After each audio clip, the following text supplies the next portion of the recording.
I never considered myself someone who ignored the warning signs. I noticed every subtle glance, every shift in mood, every awkward pause. But even the sharpest minds can be dulled by trust, or, at least, by the illusion of it. It started with a random Sunday dinner at my mom's house. My husband, Nate, and I were sitting across from each other at the table while my mom served her signature lasagna. She was in a bright mood, cracking jokes like she didn't have a care in the world. Nate laughed too much. Too loudly. I remember narrowing my eyes at the way his gaze lingered on her as she passed him the bread basket. It was subtle, but it was there, like a song just out of tune. At first, I told myself I was imagining things. He'd always been friendly with my mom, but that night felt different. When we got home, Nate went straight to the shower without a word. I stood in the hallway, listening to the water running, an unsettling feeling pooling in my gut. I didn't sleep much that night. The next few days, I noticed more things. The late-night texts he claimed were from work, his phone always face down on the table, the way he casually mentioned my mom during conversations as if to neutralize the subject. "Your mom's garden looks incredible this year," he'd say out of nowhere. Or, "Your mom's lasagna always makes me miss my childhood." It was forced, like he was trying to create an innocent story before anyone could question the truth. My breaking point came when I decided to surprise him at work. It wasn't even a special occasion, just a spontaneous idea. I brought lunch and drove over. When I arrived, the receptionist looked genuinely confused. "Nate left an hour ago. He said he had a personal appointment," she told me, blinking like she'd just been told the sky was green. I left without saying another word, the container of pasta still warm in my hand. Nate wasn't at home. I called his phone, straight to voicemail. My instincts kicked into overdrive. I didn't know where to start, but I knew where I'd end up. My mom's house. As I pulled up to her driveway, I noticed her curtains were drawn, unusual for the middle of the day. I sat in the car for a moment, my heart hammering in my chest. I didn't want to believe what my gut was telling me. But I wasn't the kind of woman to sit quietly and pretend nothing was happening. So, I got out of the car, walked up the steps, and rang the doorbell. When the door opened, my mom's face froze in surprise. She wasn't expecting company. And neither was Nate, standing shirtless behind her, frozen like a deer caught in headlights. I didn't scream. I didn't cry. I just crossed my arms and let out a sharp, deliberate breath. "Well," I said, my voice eerily calm. "This explains a lot." The silence was deafening. Nate scrambled to pull on his shirt, but I didn't give him the satisfaction of pretending this was something that could be covered up. "What's the excuse, Nate?" I asked, taking a step forward. My mom stood there, pale as a ghost, like she'd just realized her secret had an expiration date. Nate shook his head, his face a mix of panic and pathetic denial. "It's not what it looks like." I barked out a laugh. Short, sharp, humorless. "Oh, really? So, you're just hanging out shirtless at my mom's house? That's normal, is it?" I shot a look at my mom. "What is this, some kind of bonding exercise?" My mom opened her mouth like she was about to say something, but I wasn't in the mood to hear her excuses yet. Nate stepped forward, hands out like he was approaching a wild animal. "Listen, you're jumping to conclusions." "Jumping to conclusions?" I repeated slowly, like I was testing out the absurdity of the words. "I'm standing in my mom's house, staring at my half-naked husband, and I'm the one jumping to conclusions." He flinched. "Good." I leaned in just enough to make him uncomfortable. "Tell me, Nate, what conclusion should I be drawing here? Enlighten me." He wiped a hand over his face, buying time. I could see the wheels turning, the pathetic need to concoct some half-baked story. "I came over because your mom wasn't feeling well," he muttered. "She called me, and I took off your shirt to take her temperature." I cut in, my voice dripping with sarcasm. "Wow, Nate. That's some next-level nursing care." I turned to my mom, who still hadn't spoken. "What's your excuse? You're usually better at covering things up than this." Her eyes filled with tears. She reached for my hand, but I pulled back like her touch was poison. "Sweetheart, please," she whispered. "It's not what you think." "Then tell me what I'm supposed to think." My voice was cold, hard. Because the math here is pretty simple. My husband's shirt is off. You're standing here looking guilty as sin. And somehow, you both expect me to believe this is some big misunderstanding. Nate stepped in again. Please, let's just sit down and talk. I took a step back, raising a hand. No. No more lies. I want the truth. I jabbed a finger toward him, my fury building. Why, Nate? Why her? Of all the people in the world, my mom? He didn't answer. He just stood there, mouth opening and closing like a fish out of water. I felt something snap inside me. Is this fun for you? Sleeping with the woman who's supposed to be my mother? What, do you get some kind of thrill out of betraying me twice over? Still nothing. Just that same pathetic, guilty silence. I took a shaky breath, my voice steady, but sharp as glass. If you don't give me the truth right now, I swear, I will make both of your lives hell. Nate opened his mouth, and this time, he said something that threw me completely off balance. I didn't mean for it to happen, he whispered. For the first time, he wasn't denying it. The weight of that admission hit me like a punch to the stomach. But I didn't let myself break. Not yet. My mom finally spoke up, her voice trembling. It was a mistake. I let out a slow, bitter laugh. A mistake. I repeated. What happened, Mom? Did you trip and fall into bed with him? The color drained from her face. Nate looked like he wished the ground would open up and swallow him whole. I crossed my arms. You're both going to tell me everything, I said. Every disgusting detail. And you'd better pray I don't burn this house down when you're done. The room felt like a pressure cooker about to explode. My heart pounded in my chest, but I forced myself to stay calm, or at least to look like I was calm. I wasn't going to give them the satisfaction of seeing me crumble. Nate looked at my mom, then back at me. It wasn't supposed to happen, he muttered again, like that was somehow supposed to make things better. I stepped forward until I was close enough to smell the faint trace of his cologne, the same cologne I'd bought him for our anniversary. You keep saying that like it's an explanation. It's not. I jabbed my finger into his chest. So, start explaining. Nate ran a hand through his hair, his eyes darting to the door like he was considering bolting. We got close after your dad passed away, he said finally. I was trying to help her through it. She was lonely, and You what? I snapped. Decided to keep her company in bed. My mom flinched like I'd slapped her. It wasn't like that, she whispered, but I wasn't having it. Oh, really? I rounded on her now. Then what was it like? Please, Mom, paint me a pretty picture of how this isn't the most disgusting betrayal imaginable. Tears were streaming down her face now, but I didn't care. She wasn't the victim here, I was. It started after your birthday, she said quietly, her voice barely audible. I froze. My birthday.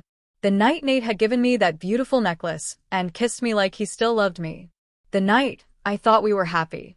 My stomach churned, but I swallowed the bile rising in my throat. You're telling me that while I was celebrating with friends and family, you two were what? Stealing moments behind my back. Nate's face twisted. It wasn't like that. Then tell me what it was like, Nate, I shouted. Because I'm dying to know how you justify sleeping with my mother. There was a long pause, and then he whispered, I was weak. I stared at him, incredulous. Weak. I let out a bitter laugh. Weak as eating an entire cake because you're stressed. Weak as skipping the gym because you're tired. This. I gestured between him and my mom. This is calculated. This is betrayal. I turned back to my mom, who had collapsed onto the couch like her legs couldn't hold her up anymore. How long? I asked coldly. She didn't answer. I stepped closer. How long, Mom? Her voice was so soft I almost didn't catch it. Almost a year. That number hit me like a brick. A year. For an entire year, they'd been sneaking around behind my back. Every family dinner, every holiday, every phone call, it had all been a lie. I nodded slowly, biting down on the anger bubbling in my chest. Wow. A whole year. Impressive. Nate reached out toward me, but I slapped his hand away. Don't you dare touch me, I hissed. I didn't mean for it to go this far, he said. I was confused. We were both grieving. Grievings? I repeated. Grieving doesn't excuse cheating. You didn't just betray me. You disrespected my dad's memory too. He trusted you to take care of us, not this. For the first time, Nate's mask of guilt shifted into defensiveness. You don't understand. You're right. I cut him off. I don't understand. And you know what? I don't think I want to. I stepped back, trying to put some distance between myself and the mess I was standing in. My mind was racing, trying to figure out what came next. Nate watched me like he knew what I was thinking. Where are you going? He asked cautiously. I smiled bitterly. Don't worry. I'm not running away. I'm just deciding how to burn your life to the ground. The air felt thick with tension, but I wasn't backing down. I could see the panic in Nate's eyes, the regret etched on my mom's face, but none of it mattered. They had made their choices. Nate took a step toward me again, hands up like he was surrendering. Can we please talk about this somewhere else? Not here. Not like this. I tilted my head, arms crossed. Why? So the neighbors don't hear what a cheating liar you are? Or so you can get your story straight before anyone else finds out. My mom winced at my words, but I didn't care. The gloves were off. We didn't mean to hurt you, she whispered. I turned to her slowly. You didn't mean to hurt me? You're my mother. You're supposed to protect me, not stab me in the back. I leaned in closer. You're supposed to be the person I trust the most. She broke into sobs, but I didn't flinch. Instead, I turned back to Nate. Here's what's going to happen, I said. You're going to answer every question I have right now, or I'm walking out that door and telling everyone. Your friends, your boss, everyone. Nate paled. He knew I wasn't bluffing. Why hers?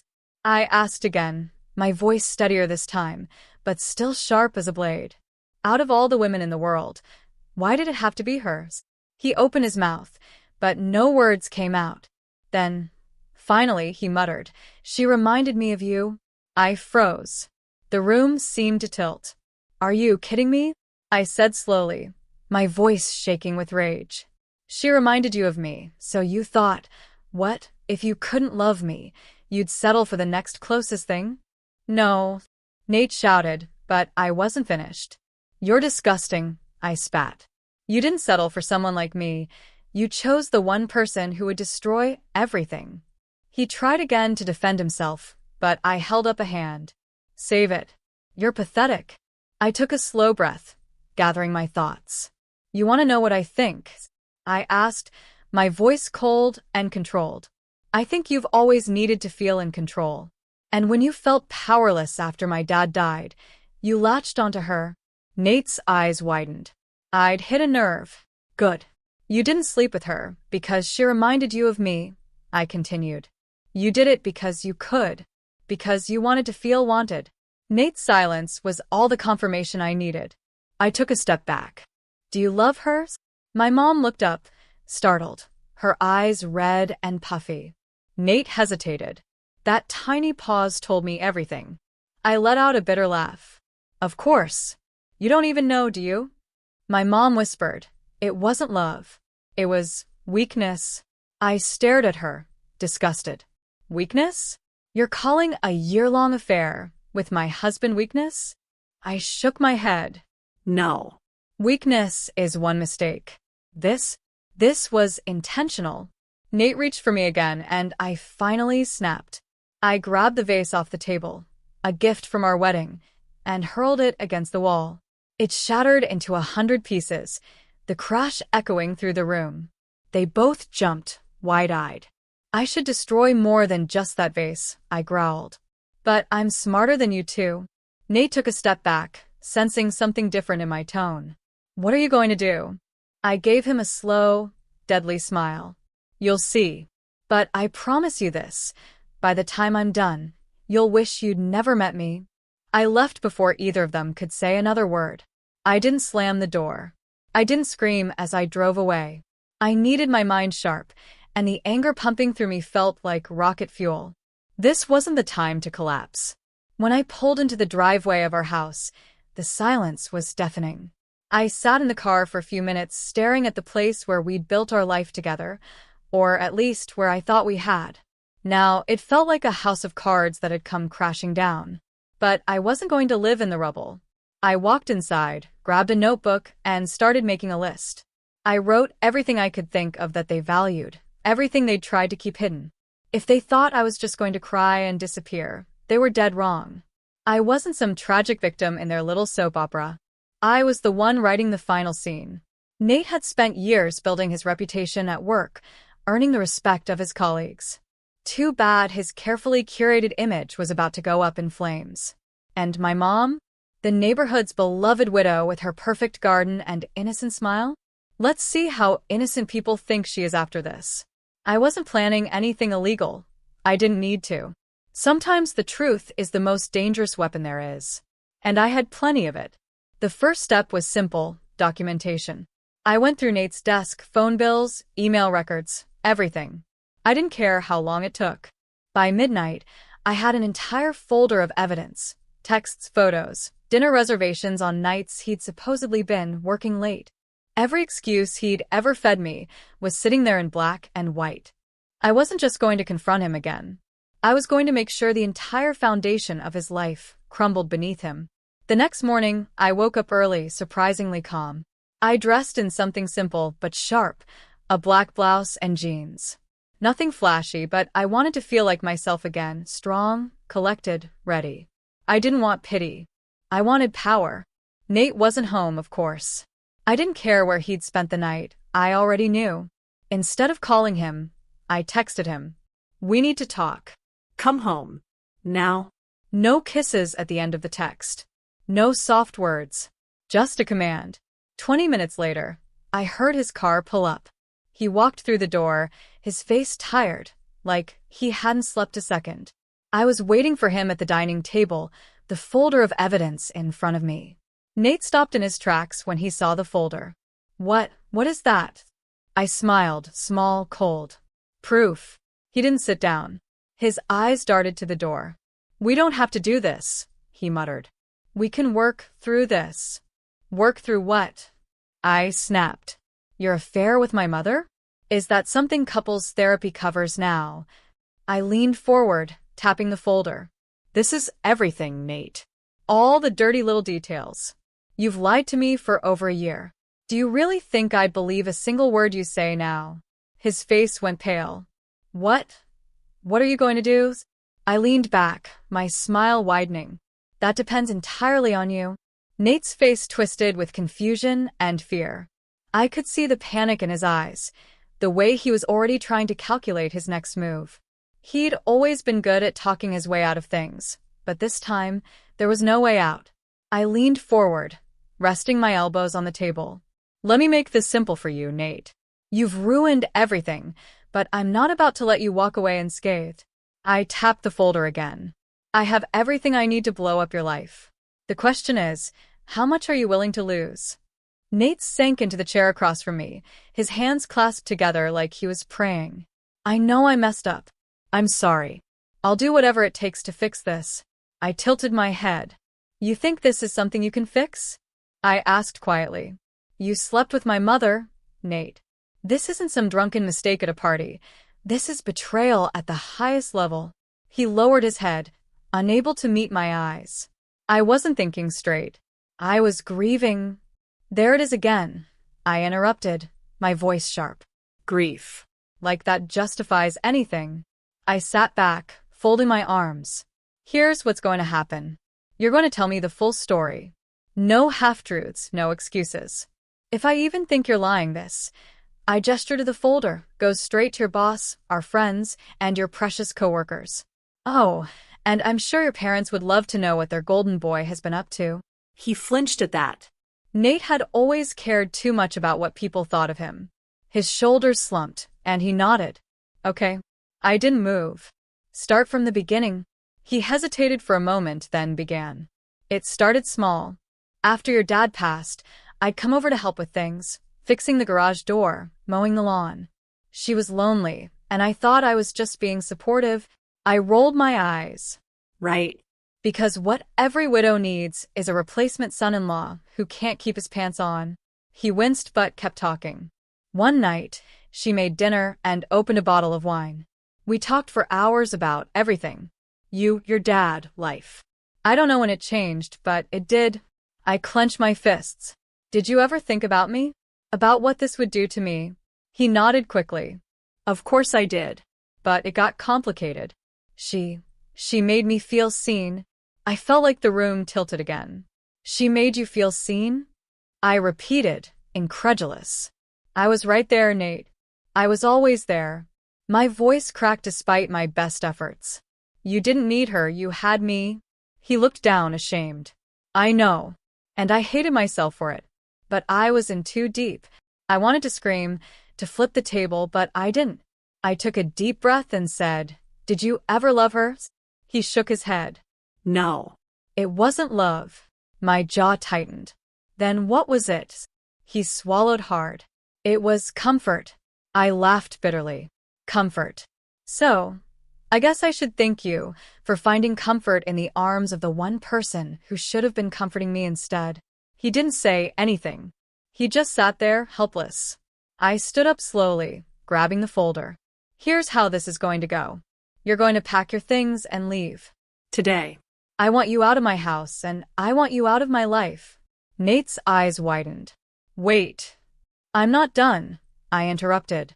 If you try to fight me on this, if you so much as breathe the wrong way, I will make sure everyone knows what you've done.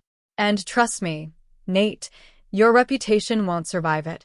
He looked completely defeated, but I didn't care. This wasn't about mercy, it was about justice.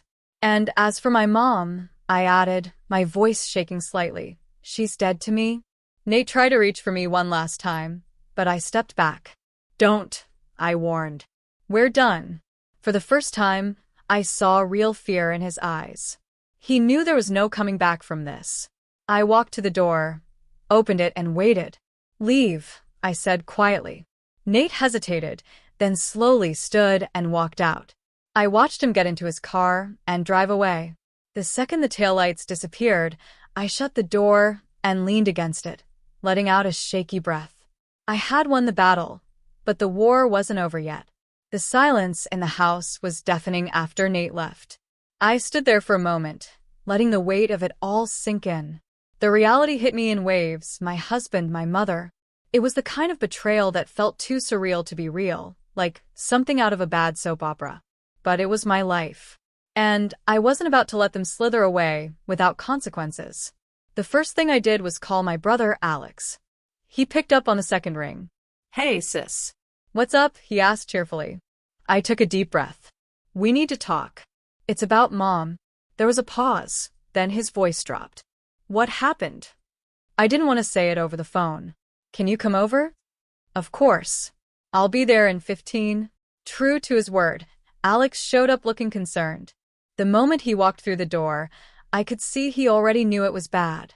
I didn't sugarcoat anything. I told him everything, Nate, Mom, the affair. Every horrible, disgusting detail. Alex's face went from disbelief to fury in a matter of seconds. He shot up from the couch, pacing like a caged animal. You're kidding me, he muttered, running a hand through his hair. Our own mothers? He shook his head. I knew something felt off the last few times we were all together, but this? Jesus. I nodded grimly. I need you to know because I'm done with her. She's dead to me, Alex. And if you still want to have a relationship with her after this, I won't hold it against you, but I can't. Alex stopped pacing and looked at me. Are you kidding? I'm done too. She betrayed you. She betrayed Dad's memory. He clenched his fists. I never thought I'd say this, but I can't even look at her now. Hearing that felt like a small victory. At least I wasn't alone in this. We sat there for a while, coming up with a plan. It wasn't enough to cut them out of my life. I needed to make sure there was no way they could ever hurt me again. The first step was clearing out Nate's things. Alex helped me pack every last piece of him into boxes, his clothes, his stupid golf clubs, the framed photos of us. I didn't burn them. I wasn't that dramatic. But I did dump everything unceremoniously on the curb and sent Nate a single text. Your things are outside. Pick them up by tomorrow, or the garbage truck will. Next, I changed the locks. There was no way I was giving either of them a chance to slink back into my life. By the time we were done, it was dark outside. Alex hugged me tight before he left. "You're stronger than you think," he said. "And I'm here if you need me." After he left, I poured myself a glass of wine and sat in the quiet. I should have felt relief, or at least closure, but there was still one more thing I needed to do. I grabbed my phone and opened a new text message. To Mom. "I know everything. Don't call. Don't text. We're done." I hit send before I could second-guess myself. Within seconds, she replied. "Please, just let me explain." I stared at the message for a long time, my thumb hovering over the screen. But I didn't respond. There was nothing she could say that would make this right. Instead, I blocked her number and deleted the thread. She was officially erased from my life. The next few days felt like stepping into a new world, one where the people I thought I knew were nothing but strangers in masks. But if they thought I was done, they were wrong.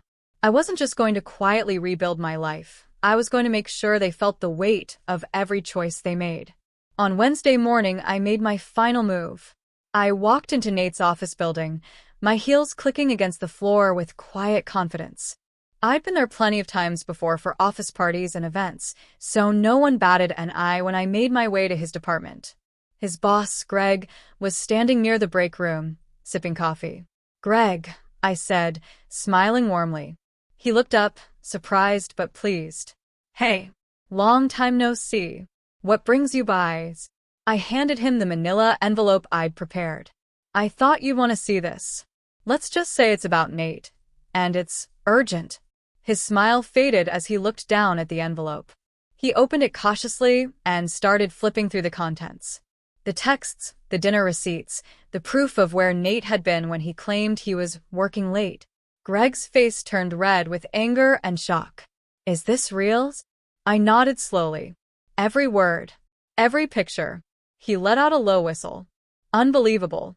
Nate's been lying to everyone, Greg. To me, to you, to your whole team. You deserve to know the truth." Greg clenched his jaw. "You're right. He's done here." He looked at me, his eyes full of sympathy. "I'm so sorry, Jessica." I shrugged, though it still stung. "I just thought you should know." With that, I turned and walked away, feeling lighter with every step. The fallout happened fast. By the afternoon, Nate had called me, his number flashing across my screen again and again. I didn't pick up. I didn't need to. The damage was already done. I heard later from Alex that Nate had been fired on the spot and escorted out of the building. He'd called Alex, too, begging for help for support. But Alex hung up on him. As for my mom, word spread quickly in our small community. Friends and neighbors who'd once admired her started keeping their distance. The whispers were relentless, and her once perfect image crumbled to dust. She was no longer the sweet widow with a green thumb. Now, she was the woman who destroyed her own family. I should have felt vindicated, but instead I just felt free. I wasn't broken. I wasn't ruined. I was still standing, and that was enough.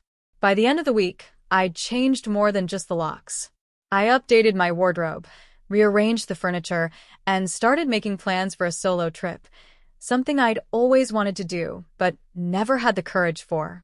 I wasn't going to let their betrayal define me. One night, as I sat in the living room with a glass of wine and a book, my phone buzzed. It was an email from Nate. Subject: "One last chance." I hesitated before opening it. "Jessica, I know I've lost everything. But please, don't shut me out completely. I still love you. I can't believe I ruined everything. I'm sorry. I'll be sorry for the rest of my life. Please, just one chance to explain. You're everything to me." I stared at the screen, my heart steady and calm. I clicked reply and typed 2 words. "Too late." Then I hit send and closed my laptop. I leaned back, took another sip of wine, and smiled to myself. Their lies had nearly destroyed me, but in the end, I was the one who walked away stronger. They'd burned the bridge, and I'd built a new path without them. And the best part? They had to live with their choices. I, on the other hand, was free.